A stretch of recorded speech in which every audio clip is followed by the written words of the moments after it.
দাদা ঠাকুর অবনীমোহন মুখার্জির নাম অনুসারে এই পাড়ার নাম মুখার্জি পাড়া। বর্তমানে মুখার্জি বাড়িতে বসবাস করেন কমলনাথ মুখার্জি, তার স্ত্রী মীরা আর একমাত্র কন্যা কুহেলি। সিদ্ধার্থ ভট্টাচার্য হলেন মুখার্জি বাড়ির সেবায়েত।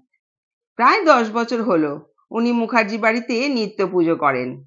লোকে বলে মুখার্জি বাড়ির শিব মন্দির খুব জাগ্রত।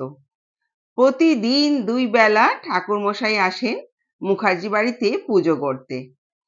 যেদিন শরীর ঠিক থাকে না সেদিন শৈবাল, সিদ্ধান্ত বাবুর ছেলে, পুজো করতে আসে। শৈবাল পড়াশোনায় খুব ভালো, ভদ্র প্রকৃতির ছেলে। ব্যবহারে সে কমলবাবুর মন জয় করে নিয়েছে। তাই কমলবাবু মাঝে মাঝেই ঠাকুরমশাইকে তার ছেলের খবর জিজ্ঞাসা করেন। কমলবাবুর পৈতৃক ব্যবসা, প্রায় 400 লোক তার অধীনে কাজ করে। গাড়ি বাড়ি চাকর বাকর বিলাসিতার মধ্যে দিন যাপন করে তার একমাত্র মেয়ে কুহেলি। পড়াশোনার পাঠ চুকিয়ে এখন সে বন্ধু বান্ধব পার্টি করে তার সময় কাটিয়ে দেয়। মেয়ের এই ধরনের জীবনযাপন খুব একটা ভালো লাগে না, কিন্তু একমাত্র মেয়ে, কিছু বলতেও পারেন না। বললেই দরজা বন্ধ করে কান্নাকাটি শুরু। একদিন কমলবাবু ঠাকুরমশাইকে জিজ্ঞাসা করলেন, শৈবালের কি খবর? অনেকদিন আসে না তো পুজো করতে, কোনো চাকরি পেল নাকি? ঠাকুরমশাই বললেন, না, চাকরি পেলে ছেলেটা কি সারাদিন মনমরা হয়ে ঘরে বসে থাকতো? কতদিন ধরে চেষ্টা করছি, কিন্তু একটা কিচ্ছু জোগাড় করতে পারছে না। আমি একটা কথা বলবো আপনাকে? কমলবাবু বললেন, হ্যাঁ বলুন। আপনি এতদিন আমাদের সঙ্গে আছেন, আপনার সুবিধা অসুবিধা বলতে কোনো সংকোচ করবেন না। কিছু টাকা পয়সা লাগবে চাকরির জন্য? ঠাকুর মশাই, না না, টাকা লাগবে না। ছেলে তো আমার শিক্ষিত, যদি আপনার অফিসে একটা চাকরির ব্যবস্থা করে দেন তবে খুব উপকার হয়। কমলবাবু বললেন, আহা, এটা তো আমার আগেই ভাবা উচিত ছিল। খুব ভুল হয়ে গেছে। আপনি কালকেই আমার অফিসে ওকে পাঠিয়ে দিন। ও আমার ম্যানেজার হিসেবে থাকবে, আমিও নিশ্চিন্ত হতে পারবো। সেই মতো শৈবাল কমলবাবুর অফিসে ম্যানেজার হিসেবে কাজ শুরু করলো। খুব বুদ্ধিমান, সৎ ছেলে। খুব অল্প দিনের মধ্যে যাবতীয় ব্যবসার খুঁটিনাটি বুঝে ব্যবসা চালাতে লাগলো। এখন কমলবাবু শুধু চেক সই করতে অফিসে আসেন, বাকি সবকিছু শৈবাল সামলে নেয়। কমলবাবু এখন বেশিরভাগ সময় বাড়িতে থাকেন। মেয়ের চালচলন দেখে একদিন তিনি কুহেলিকে বললেন, আমি ঠিক করেছি শৈবালের সঙ্গে তোমার বিয়ে দেব। আমি কোনোদিন তোমার কোনো বিষয়ে বাধা দিইনি, আজ তোমাকে আমার কথা রাখতে হবে। আমি ঠাকুরমশাইকে কথা দিয়ে দিয়েছি। কুহেলি কোনো কথা বলল না। কিছুদিনের মধ্যেই শৈবালের সঙ্গে কুহেলির বিয়ে হয়ে যায়। কয়েক বছর ভালোই চলল ওদের সাংসারিক জীবন, কিন্তু দিন যত যাচ্ছে কুহেলির দম বন্ধ হয়ে যাচ্ছে শৈবালের সঙ্গে থাকতে। এখন মাঝে মাঝেই দুজনের মতের মিল হয় না। শৈবালের মন খারাপ থাকে, সেটা কমলবাবু লক্ষ্যও করতেন। তিনি তো তার মেয়েকে চেনেন, কয়েকবার মেয়েকে বুঝিয়ে বলেন ঠিকমতো সংসার করতে, কিন্তু 2-4 দিন ঠিকমতো চলার পরে আবার শুরু অশান্তি। একদিন শৈবাল অফিস থেকে ফেরার পরে কোহেলি বলল, তুমি রেডি হয়ে নাও, আজ রুমিলির জন্মদিন, পার্টি আছে। আমাদের দুজনকে যেতে বলেছে। খাওয়া দাওয়া ড্রিঙ্কসের ব্যবস্থা আছে। মানুষের সঙ্গে মিশতে হলে আজকাল এগুলো একটু দরকার। শৈবাল বলল, আমি ড্রিঙ্ক করি না, সেটা তুমি জানো, আমাকে যেতে বলো না।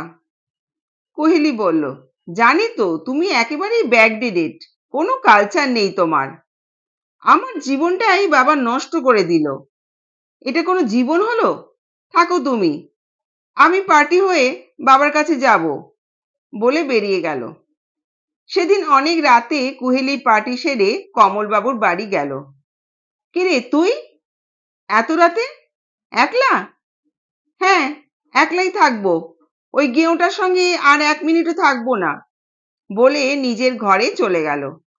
রাত কাটলে পরের দিন সকালে কমলবাবু কুহেলিকে বলল, কি ব্যাপার, তুই আমাদের পরিবারের মুখ পোড়াবি? এই যদি তোর সিদ্ধান্ত হয়, তবে তুই শিমুলতলার বাড়িতে গিয়ে থাক। আমি এসব সমর্থন করব না। শৈবালকে আমি বলেছিলাম তোকে বিয়ে করার জন্য, ও আমার কথা শুনে রাজি হয়েছে। আজ ওর ভালো মন্দ সব দায়িত্ব আমার। তুই যেটা ভালো বুঝিস কর।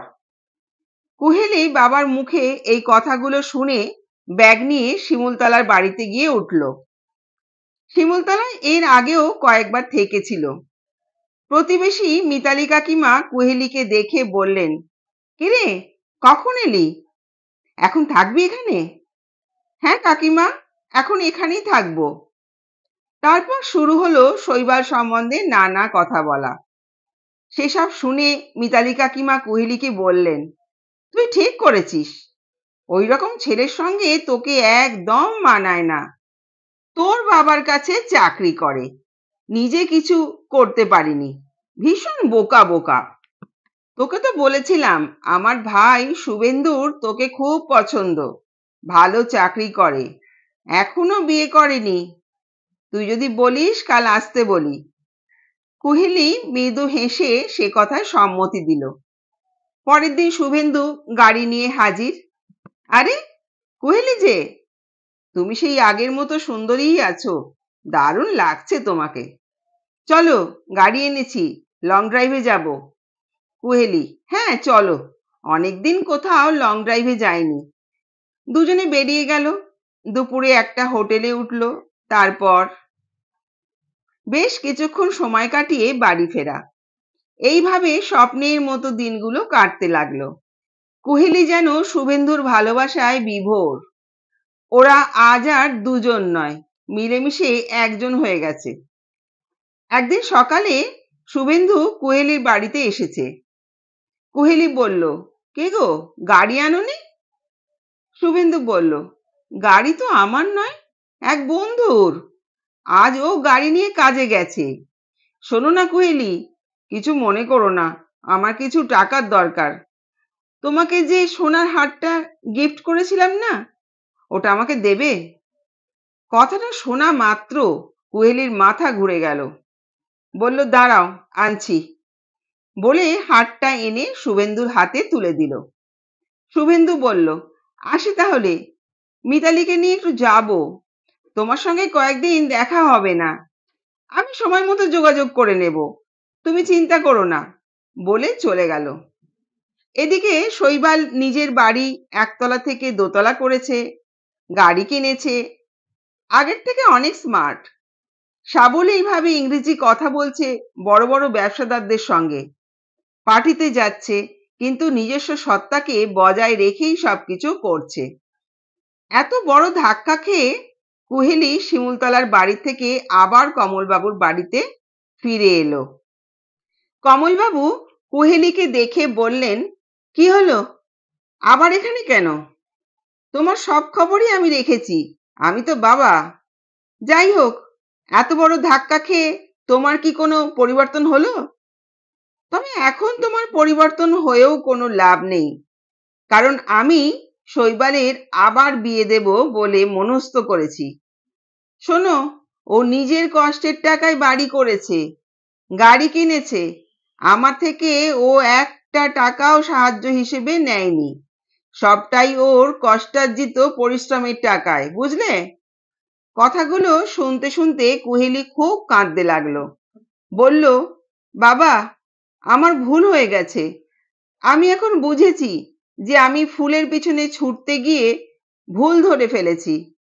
আসলে যা চকচক করে সেটা সোনা নয়। তুমি আমাকে ক্ষমা করে দাও। পরের দিন কুহেলি তার জিনিসপত্র গুছিয়ে নিয়ে বাবাকে প্রণাম করে বলল, বাবা, আমি আমার সংসারে ফিরে যাচ্ছি। জানি না শৈবাল আমায় ক্ষমা করবে কি না, তবুও আমি ওখানেই থাকবো, ওটাই আমার সংসার। কমলবাবু বললেন, জানি না তোমার কতটা পরিবর্তন হলো, সেটা তোমার আগামী দিনই প্রমাণ দেবে। তবে এইটুকু বলতে পারি, আমার হিরে চিনতে ভুল হয়নি।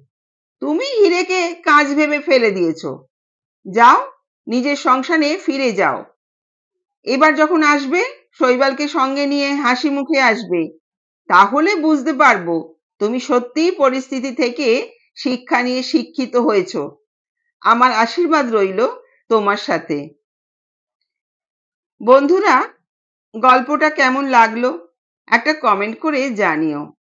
ভালো লাগলে একটা লাইক দিও, আর অন্য বন্ধুদের শেয়ার করে তাদেরও শোনার সুযোগ করে দিও।